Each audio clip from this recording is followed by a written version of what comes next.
तन्वीने कारमधून उतरताच चेहऱ्यावर असलेला मास्क नीट केला. तिच्यासोबत कारमध्ये असलेले बाकीचे लोकसुद्धा उतरले. त्यांनीही मास्क लावला होता. ते गर्दी असलेल्या ठिकाणी आले होते. ही गर्दी काही वेगळीच होती. त्या गर्दीतच ते एका ठिकाणी घुसले. तसं तिकडे गडबड सुरू झाली होती. काही आतल्या बाजूने पळत होते तर काही बाहेर निघण्याचा प्रयत्न करत होते. तन्वी आणि तिच्यासोबत अजून 3 महिला आणि 3 पुरुष अशी एकूण 7 जणांची टीम त्या भागात घुसले. ते जाताच तिकडे असलेले अजून काही जण त्यांना सहभागी झाले.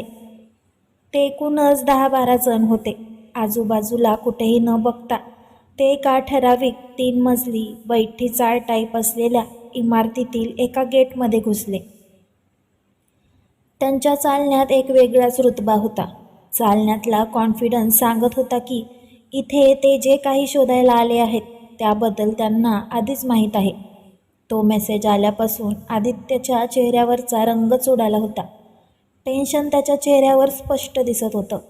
कितीही प्रयत्न केला तरी समोर असलेल्या लॅपटॉपवर आलेले मेल्स त्याला वाचायला जमत नव्हते. त्याचं पूर्ण लक्ष मोबाईलवर होतं. कामासाठी आलेला एकही फोन न उचलताच मीटिंगमध्ये बिझी असल्याचा मेसेज तो पाठवत होता. फक्त एका नंबरवरून कॉल किंवा मेसेज येण्याची वाट तो बघत होता. ओकेच्या मेसेजनंतर अजून एकही रिप्लाय त्याला आला नव्हता. मॅम रेड लाईट एरियामध्ये आले आहेत, इतका एकच मेसेज त्याच्या डोळ्यासमोर येत होता. ती तिकडे का गेली आहे? तिच्या जीवाला काही धोका आहे का? तिचं तिकडे असं काय काम? हे सर्व प्रश्न त्याच्या डोक्यात घुमत होते. तन्वीने सांगितल्यावर त्याने बॉडीगार्ड्स हटवले होते, पण ते फक्त तिला दाखवण्यासाठी. यापुढे तिच्या मागावर असलेले बॉडीगार्ड्स तिच्यापासून काही अंतर ठेवून राहणार होते. तिच्या नजरेत न येता हे काम होणार होतं. आत्ताही ते फक्त तिच्यावर लक्ष ठेवणार होते. त्याने तिला कॉल करून बघितलं होतं, पण आता तिचा फोन बंद लागत होता. तो त्या गार्ड्सना कॉल लावू शकत नव्हता. प्रश्न तिच्या सेक्युरिटीचा होता. त्यांचा एका क्षणासाठी झालेला दुर्लक्षसुद्धा तिच्या जीवावर बेतू शकत होता. समर्थ. टेन्शनमध्ये त्याने समर्थला बोलावलं. Yes boss. प्रियाला आता फोन लाव. तिला विचार तन्वी कुठे आहे ते. काहीसा विचार करत तो बोलला. समर्थला माहीत झालं होतं तन्वीबद्दल, त्यामुळे त्याने लगेच प्रियाला कॉल केला. तन्वी आणि तिच्यासोबत असलेली टीम एका दरवाजातून आत गेली. तशी एक जाडी बाई तिच्यासमोर येऊन उभी राहिली. त्या बाईच्या तोंडात पान भरलेला होता. तिचा चेहरा बघून कोणीही घाबरलं असतं, इतका राग आणि विक्षिप्तपणा तिच्या चेहऱ्यावर होता. ओ मॅडम, इथे काय भी नाही. पैसा घ्या न निघा. धंद्याच्या वक्ताला टाईम खोटी नको.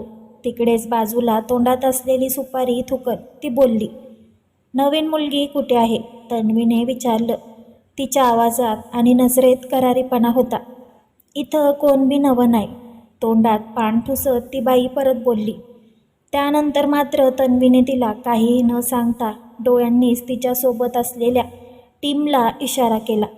तसं सर्व टीम त्या काही खोल्यांच्या घरात घुसली.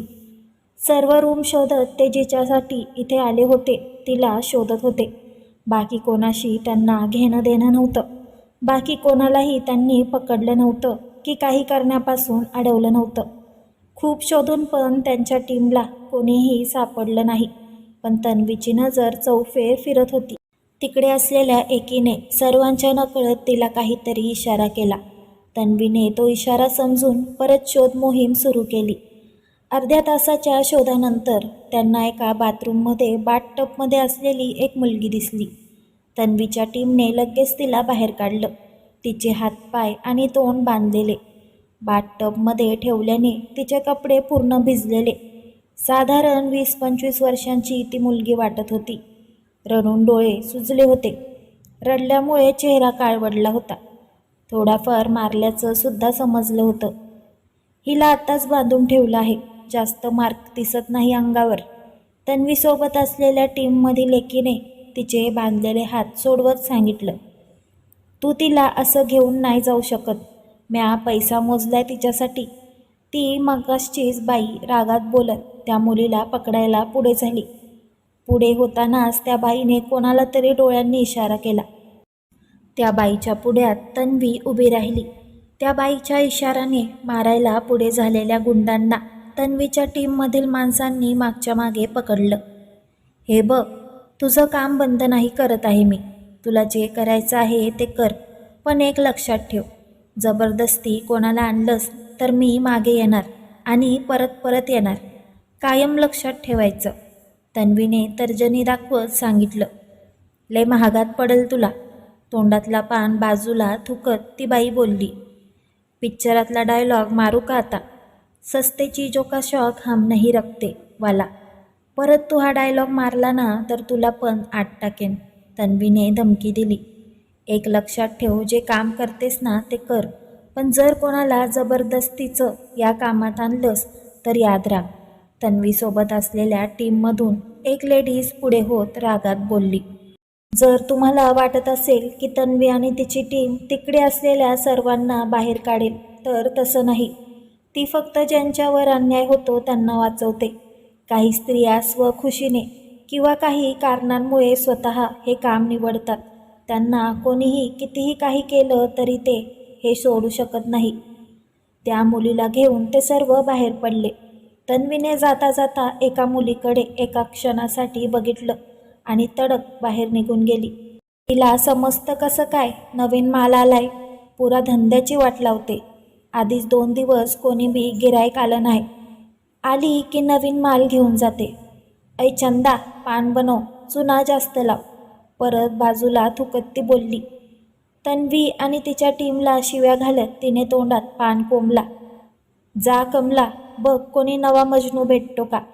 दुसऱ्या एका मुलीला हाताने धक्का देत ती बाई बोलली. तन्वी कुठे आहे? समर्थने फोन लावल्या लावल्या त्याच्या हातातून फोन घेत आदित्यने विचारलं. ती झोपली आहे. अचानक समर्थच्या फोनवरून आलेल्या आदित्याच्या आवाजाने गोंधळलेल्या प्रियाने लगेच स्वतःला सावरत सांगितलं. उठव तिला, मला बोलायचं आहे. आदित्यने एकदा घड्याळात बघितलं. 11 वाजले होते. तन्वी या वेळेत झोपणं शक्य नाही हे त्यालाही माहीत होतं. तिने झोपण्याआधी सांगितलं होतं, मला उठवायचं नाही. आता उठवलं तिला तर ती मला ओरडेल, प्रियाने सांगितलं. तसं आदित्य थोडा वेळ गप्प झाला. त्याला माहीत होतं ती तिकडे नाही ते, पण त्याला फक्त अंदाज घ्यायचा होता ती कुठे गेली आहे हे प्रियाला तरी माहीत आहे का, की याची माहिती कोणालाच नाही. ठीक आहे, तिला उठवू नकोस.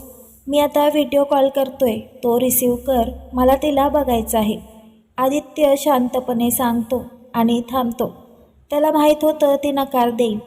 आता ती काय कारण देते हे फक्त त्याला ऐकायचं होतं, म्हणजे तो तिच्याकडून खरं काय ते जाणून घेईल. एकीकडे त्याचं लक्ष त्याच्या फोनमध्ये असतं. काही मेसेज आला का ते तो बघत होता. नाही नको, म्हणजे तिला डिस्टर्ब केलेलं आवडत नाही ना, म्हणून तिने दरवाजा लॉक केला आहे. काहीसं विचार करत तिला सुचलं ते तिने सांगितलं. तुझ्या घरात येऊन ती तुला तुझ्याच रूममधून बाहेर काढते? आदित्य भुवई उंचावत तिला विचारतो, पण ती काहीच बोलत नाही. नाव टेल मी ट्रूथ. आदित्य शांतपणे विचारतो, पण ती काहीच बोलत नाही. तन्वी कुठे गेली आहे ते तुला सांगितलं आहे का, इतकंच सांग. तिला गप्प बघून आदित्य विचारतो. नाही माहीत. कितीपर्यंत येते ती? 1 वाजेपर्यंत येते ती. नेहमी जाते? हो, म्हणजे खूप वेळा जाते. माझ्याकडे आली की तिचा तसंच काहीसा प्लॅन असतो. तोपर्यंत तू झोपत नाहीस? ती उठवते. प्रियाच्या हे सांगण्यावर आदित्याच्या चेहऱ्यावर हसू येतं.